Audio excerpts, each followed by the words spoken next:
Ah, ça va, arrêtez de faire semblant d'être choqués, les mecs. Il y a tellement de choses irrationnelles qui se sont produites la saison dernière avec ce club. Triplé de Benzema, doublé de Vinicius, remontada du Real Madrid, Rodrigo qui apparaît de nulle part. Oh, fallait bien que ça s'arrête à un moment. Et cette saison, la logique a été respectée. City était largement au-dessus. Bonsoir à tous, bienvenue sur Atsuhito. Aujourd'hui, démontada, enculada, vous utilisez tous les termes qui vous plaisent pour qualifier la défaite du Real Madrid hier. 4-0. Le Real Madrid a perdu seulement 4-0. Parce que si on devait donner un score au niveau de deux équipes alignées hier soir, hein, eh ben sur 100, Manchester City c'est du 99.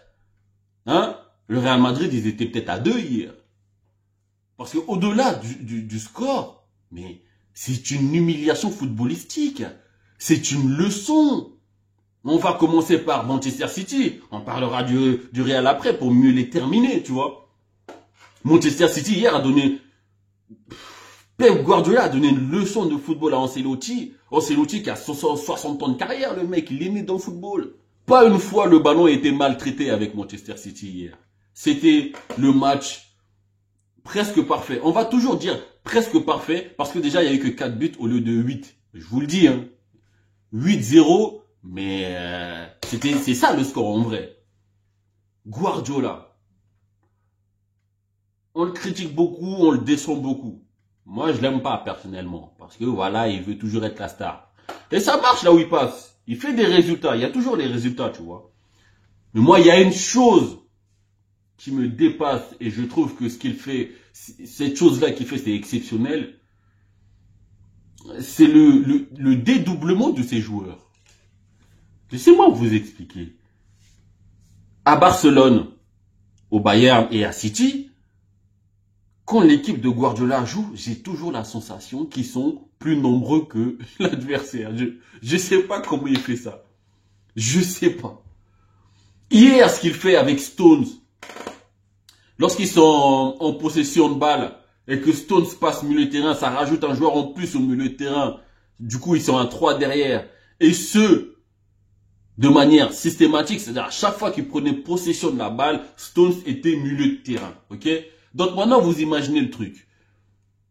Il est en 4-4-3, je pense. Non, en 4-3-3. Qu'est-ce que je raconte? Ok? Donc, lorsqu'ils sont en possession de balle, ils passent en 3-4-3. C'est ce qui apporte le surnombre systématique dans la défense adverse. Et ça marche super bien. Pourquoi? Parce que tu as Bernardo Silva qui passe son temps à revenir dans l'axe, là. Tu vois, c'est... Et donc, Walker, il est toujours là pour le soutenir. Ça fait comme si tu avais une vague. C'est ça qui crée la vague. C'est lorsqu'il passe avec 4 milieux de terrain et 3 attaquants, mais ça crée des vagues. Et vous imaginez maintenant les talents individuels de chaque joueur. Hein? Silva, De Bruyne, Grealish et Grealish qui a grimpé de plus de 3 niveaux et Haaland en pointe. Mais comment vous voulez résister à cette tactique et à cette attaque et à ces joueurs? N'en voulez pas au Real Madrid. Parce que personnellement, ils n'avaient même pas les joueurs pour rivaliser. Donc oui, l'année dernière, ils ont réussi, c'est super. Mais voilà, tout le monde sait comment ça s'est passé. Tu vois, on va pas faire les faux culs. À chaque fois, ils sont passés par des trucs incroyables. Tu vois, c'est de la magie, hein, ou de la sorcellerie. On l'appelle comme on veut. Mais on se disait quand même, mais c'est chelou, tu vois. Ce détail-là de Guardiola, je trouve ça incroyable. Et à Barcelone, je me souviens du 5-0 face à Madrid. À chaque fois que tu avais des vagues, plein de joueurs qui arrivaient, tu as l'impression qu'ils étaient 15 sur le terrain. Tu vois, une équipe de rugby, ils viennent en vague dans ta défense. Mais qu'est-ce que tu veux y faire? Et au Bayern, pareil, il humiliait tout le monde, sauf le Real. Voilà, ils se sont mangés une correction. Mais le Real, à l'époque, tu avais un joueur qui compte 3, hein, Ronaldo il comptait 3 joueurs, Bale il comptait double et Benzema il comptait double. Donc bon, en vrai ça équilibrait. Mais là, ce Real Madrid là, non. Vinicius il compte pas double, Benzema il compte pas double, et Rodrigo il compte 1, il est tout seul. C'est ce détail-là que je trouve incroyable chez Guardiola. Il l'applique tellement bien. Il l'applique tellement bien. Bon, en même temps, il a le budget, hein, qu'est-ce que vous voulez? Combien de joueurs sont passés à City? Combien de joueurs ils ont acheté? Otamendi, il est plus là, il a acheté Mangala. Et j'en oublie, hein. Il a eu un tas de joueurs pour faire son équipe. Mais en même temps, t'es Manchester City, tu veux la Ligue des Champions, bah tu lui donnes les moyens, c'est tout. Il fait avec ses moyens. Bref, peu importe. Tout ça pour vous dire que j'ai ressenti de la peine hier. Parce que le niveau d'écart qu'il y avait entre les deux, c'était trop élevé. Et maintenant, je vais parler du Real. Parce que personnellement, je pense que la saison s'achève. Mais c'est pas qu'une saison qui s'achève, c'est vraiment un cycle, un putain de gros cycle qui dure depuis trop longtemps, je trouve. Et d'abord, Ancelotti, il n'a pas été courageux. Parce qu'au match allait déjà, pendant les 15-20 premières minutes, City pouvait mener de 2 buts déjà. Ok, et on voyait déjà qu'au milieu de terrain, ils se faisaient manger. Ok, donc au match retour, Ancelotti, tu réfléchis, tu t'assois, tu regardes le match. Ok, tu te dis que ces mecs-là, lorsque tu as Stones, tu as Rodri, tu as Gundogan et De Bruyne qui sont au milieu de terrain, qui gèrent le milieu de terrain, tu peux pas aligner un Modric de 36 ans, un Kroos de 34 piges, je pense, et c'est qui l'autre là? Valverde? Je sais plus c'est qui le troisième milieu de terrain. Mais non, tu peux pas. Tu aurais dû, selon moi, déjà rapatrier Camavinga au milieu de terrain. Tranquillement, tu mets Alaba à gauche. Tu remets Rudiger qui a muselé allant au match aller. Je ne pige pas ta tactique là de sortir Rudiger qui est sur sa lancée. Je ne pige pas. Donc tu mets Rudiger et Militao Alaba à gauche. Tu remets Camavinga, tu mets Tchouaméni associé avec Kroos ou Modric. Je ne suis pas coach, j'ai pas autant d'expérience qu'Ancelotti, mais moi ça me semble logique que de rajouter toi aussi de mettre quelqu'un qui a du souffle, qui a de la puissance, au milieu de terrain, parce que au milieu de terrain tu t'es fait manger et au match aller et au match retour. Kroos et Modric ils n'ont pas existé. J'espère que un de tes collègues va tomber sur ma vidéo et va t'envoyer mon conseil, tu vois. Il te fallait de la puissance au milieu de terrain. Et je pense que c'est... Déjà, au match aller, tu as perdu la bataille là. Et au match retour, tu payes la bataille. Tu perds la bataille au milieu de terrain. Les deux. Si c'est pour un gars de ton expérience, mon gars, c'est con, c'est stupide, c'est... Hein? Bref. Donc, au final, t'as Grealish qui pète la forme. Ok? Qui te bouffe Carvajal pendant 80 minutes, le gars. Carvajal, il a fait son temps, putain, mon gars, Carvajal. Moi, je pige pas que dans des grands clubs tels que le Real Madrid, vous pouvez pas sortir des jeunes, des pépites. Je pige pas. Vous vous sentez obligé de recruter. Je comprends pas. Carvajal, il est fatigué. Aligne, tu vois, comme au FC Barcelone, là, Alba, il est fatigué. T'as le jeune Baldé qui fait très bien le boulot. De ce côté-là, tu sais que Grealish, il est très vif. Il n'est pas super rapide, mais c'est quelqu'un d'assez explosif. Ok, tu vois. Au match aller déjà, Carvajal, lui, de toute façon, il semble toujours au bord du gouffre, lui, Carvajal, tu vois. Là, il se fait manger. Ok. L'autre côté, Bernardo Silva, il travaille sur Camavinga. Mais Camavinga, c'est pas un latéral gauche, mon gars. Il fait de son mieux, en fait, Camavinga. Faut pas croire que il est en train de défendre, donc il a la notion de la tactique à ce poste-là. Non, il a rien du tout de tout ça. Il improvise, Camavinga. C'est demi-finale de Champions League contre les favoris. Tu t'as pas le droit de faire ça. Tu nous as menés à notre perte. T'as pas le droit.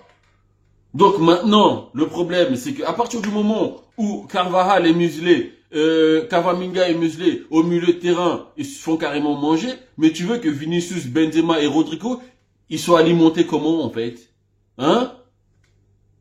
Tu veux que ça se passe comment là? Parce que moi je peux pas te sortir des théories à la maître Gims sur des choses qui n'existent pas, ou qui n'ont jamais existé. Le football du Real Madrid, c'est pas Alaba il récupère le ballon dans la défense et il fait une longue transversale pour Benzema. Ça marche pas, c'est pas le football du Real Madrid. Ah là, l'humiliation, mec. Tu vois, donc Comment on peut en vouloir aux 3 attaquants? Hein? T'as vu à quel point Haaland, Grealish et Bernardo, ils ont été alimentés par De Bruyne et les autres? Par Gundogan et comment il s'appelle, Rodri là? Et même Stones. À quel moment t'as vu ça du côté du Real? Ils étaient juste pas alimentés. Et ça, tu l'as pas remarqué. Bref, on parle, mais en fait, il n'y a pas trop à parler. Hein. Voilà, il y avait une différence de classe, de niveau, de joueurs. Donc, comme c'était le Real Madrid, personne n'osait se dire potentiellement que ouais, c'est sûr, ils vont sortir. Et c'est normal, c'est le Real Madrid. Mais en vrai, on savait que vous allez vous faire manger.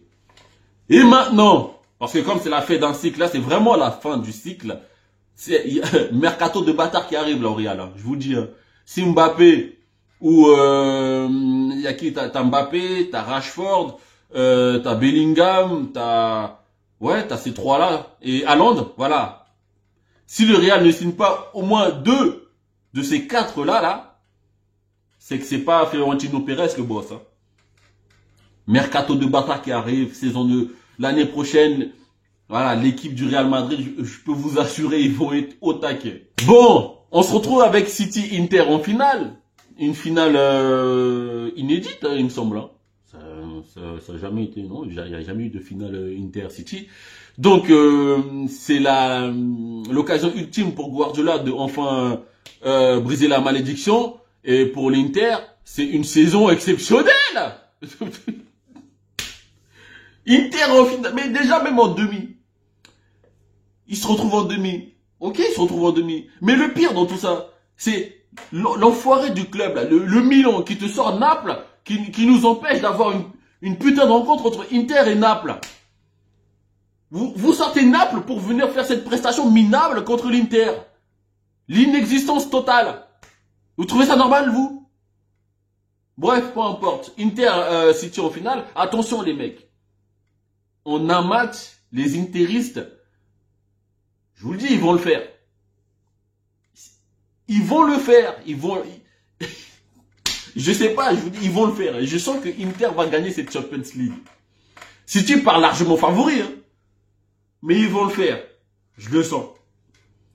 Parce que c'est le genre d'équipe qui te casse ton jeu. Tu sais, ils sont chiants à jouer l'Inter. Parce que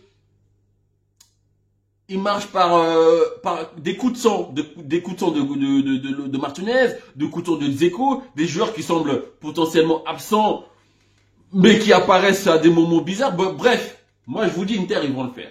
Ah oui, un détail. Ilkay Gundogan, rendez-le hommage. C'est le seul joueur fantôme qui rivalise avec Pippo Inzaghi. Gundogan, retenez bien son blaze. Un joueur fantôme, mais qui est... En fait, il est là H24, mais on ne le voit pas. Bref, restez actifs. Et on se retrouve bientôt sur Atuito Sport.